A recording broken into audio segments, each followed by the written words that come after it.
তো এখন আপনারা আয়ুষ্মান ভারত কার্ডের প্রি প্রিন্টেড ফর্ম দেখতে পাচ্ছেন, অর্থাৎ যাদের কাছে AA, PHH বা SPHH কার্ড রয়েছে, রেশন কার্ড রয়েছে, তাদের বাড়ি বাড়ি গিয়ে কিন্তু আশাকর্মীরা এই ফর্মটি দিয়ে যাচ্ছে।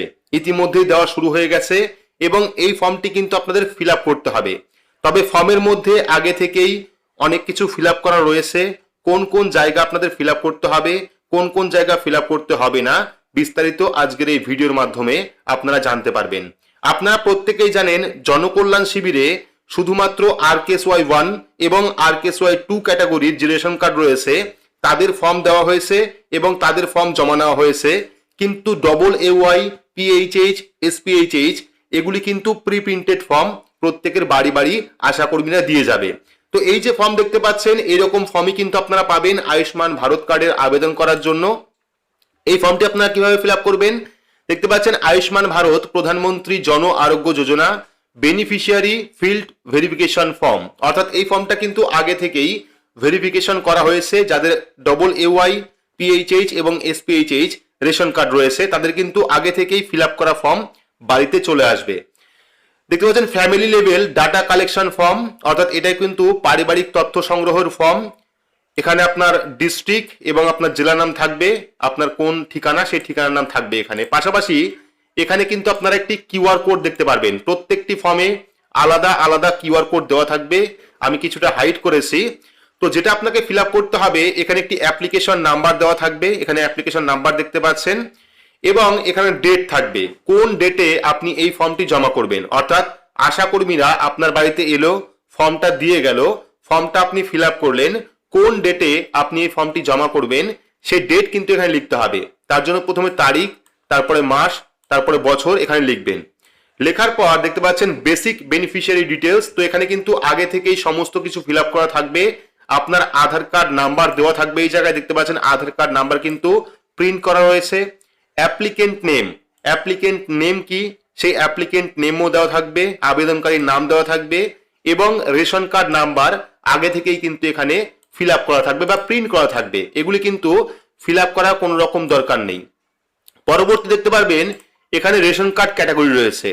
তো আপনার বাড়িতে যে রেশন কার্ড রয়েছে বা যে ক্যাটাগরির রেশন কার্ড রয়েছে ফর্মের মধ্যে কিন্তু আগেই সিলেক্ট করা থাকবে যে আপনার বাড়িতে কোন ক্যাটাগরির রেশন কার্ড রয়েছে। দেখতে পাচ্ছেন এখানে SPHH, এখানে কিন্তু টিক মার্ক দেওয়া রয়েছে।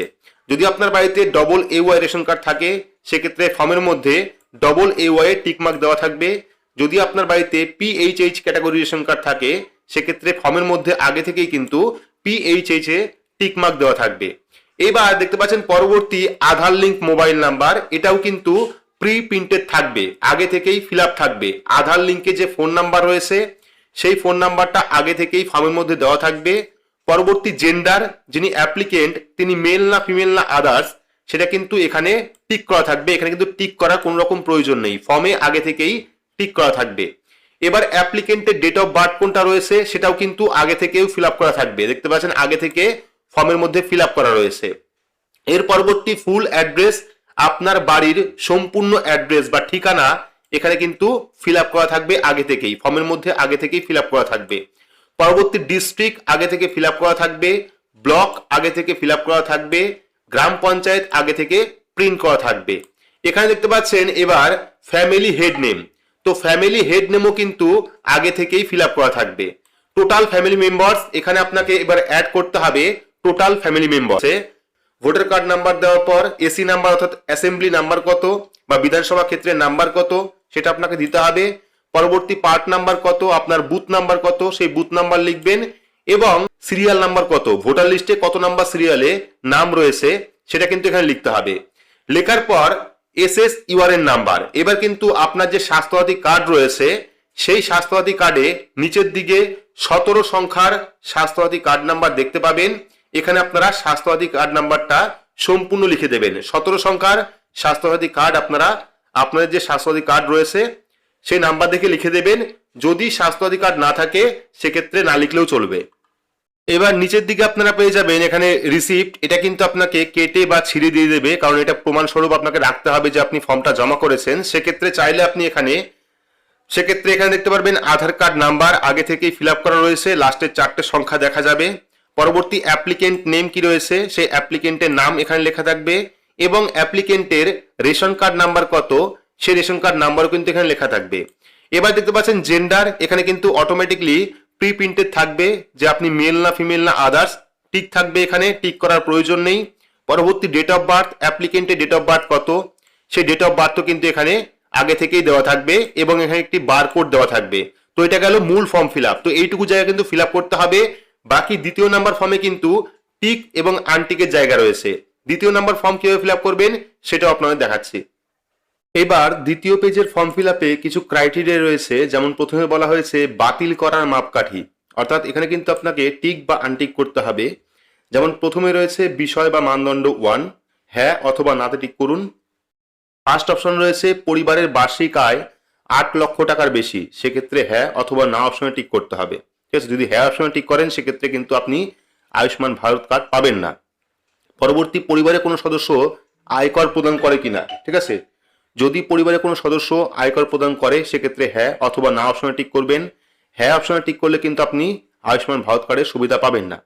পরবর্তী এসআইআর, ঠিক আছে, এসআইআর বা আপনার নাম ডিলিট হয়েছিল কিনা বা এএসডিডি লিস্টে আপনার নাম রয়েছে কিনা, যদি এসআইআর 2026-এর ভোটার লিস্ট থেকে আপনার নাম ডিলিটেড হয়ে যায় বা কোন সদস্য নাম ডিলিটেড হয়ে যায় সেক্ষেত্রে ইয়েস অথবা নো অপশনে টিক করতে হবে। পরবর্তী এসআইআর আপিল বা ট্রাইব্যুনালে আপনি আবেদন করেছেন কিনা এবং সেটা পেন্ডিং রয়েছে কিনা, যদি এসআইআর এর পর আপনার নাম ডিলিট হয়ে থাকে এবং যদি আপনি ট্রাইব্যুনালে আবেদন করে থাকেন সেক্ষেত্রে ইয়েস অথবা নো অপশনে আপনাকে টিক করতে হবে। টিক করার পর যদি আপনি সিএএ তে আবেদন করেন সেক্ষেত্রে করেছেন কিনা ইয়েস অথবা না, হ্যাঁ অথবা না অপশনে টিক করবেন। যদি আপনি সিএএ তে আবেদন করে থাকেন সেক্ষেত্রে হ্যাঁ অথবা না অপশনে টিক করবেন। টিক করার পর অন্নপূর্ণা যোজনার উপভোক্তা তালিকা থেকে নাম বাদ দেওয়া হয়েছে কিনা, অর্থাৎ আপনার অন্নপূর্ণা যোজনার তালিকা থেকে নাম বাদ গেছে কিনা, যদি হ্যাঁ হয় সেক্ষেত্রে হ্যাঁতে টিক করবেন, যদি না হয় সেক্ষেত্রে না অপশনে টিক করবেন। টিক করার পর ব্যক্তি জীবিত নন বা স্থায়ীভাবে স্থানান্তরিত হয়েছেন কিনা, অর্থাৎ যিনি আবেদন করছেন তিনি মৃত কিনা এবং তিনি স্থানান্তরিত কিনা, সেক্ষেত্রে হ্যাঁ অথবা না অপশনে টিক করতে হবে। টিক করার পর আবেদনকারী সম্মতির জন্য এখানে টিক করতে হবে। টিক করার পর যিনি আবেদনকারী তার কিন্তু এখানে একটা সই করতে হবে। এই জায়গায় সই করে এবার ডকুমেন্ট কি লাগবে, স্বাস্থ্যসাথী কার্ড, আধার কার্ড, ভোটার কার্ড, এই সমস্ত ডকুমেন্ট দিয়ে কিন্তু আপনি ফর্মটি জমা করতে পারবেন, তাহলে কিন্তু আপনি আয়ুষ্মান ভারত কার্ড পাবেন। তো এভাবেই কিন্তু আপনাদের যাদের AAY, PHH, SPHH ration card রয়েছে তারা প্রত্যেকে বাড়ি বাড়িতে এই ফর্ম পেয়ে যাবেন। আশাকর্মীরা বাড়িতে এসে আপনার বাড়িতে এই ফর্মটি দিয়ে যাবে। যদি এখনো পর্যন্ত না আসে চিন্তা করার কোনো প্রয়োজন নেই, 2-1 দিনের মধ্যেই কিন্তু আপনাদের বাড়িতে এই ফর্মগুলি চলে আসবে এবং এই ফর্মটা ফিল আপ করে যাবতীয় ডকুমেন্ট সহ কিন্তু আপনি ফর্মটি জমা করবেন। তো এই ছিল আয়ুষ্মান ভারত কার্ডের সম্পূর্ণ নতুন একটি আপডেট। ভিডিওটি আপনাদের কেমন লাগলো অবশ্যই কমেন্ট বক্সে কমেন্ট করে জানাবেন। ভিডিওটি ভালো লাগলে লাইক করবেন, চ্যানেলটিকে সাবস্ক্রাইব করে পাশে রাখা বেল আইকনটি প্রেস করে নোটিফিকেশন অল করে রাখবেন। সবার সুবিধার্থে ভিডিওটি শেয়ার করবেন। তো আজকের মতো এইটুকুই, ধন্যবাদ।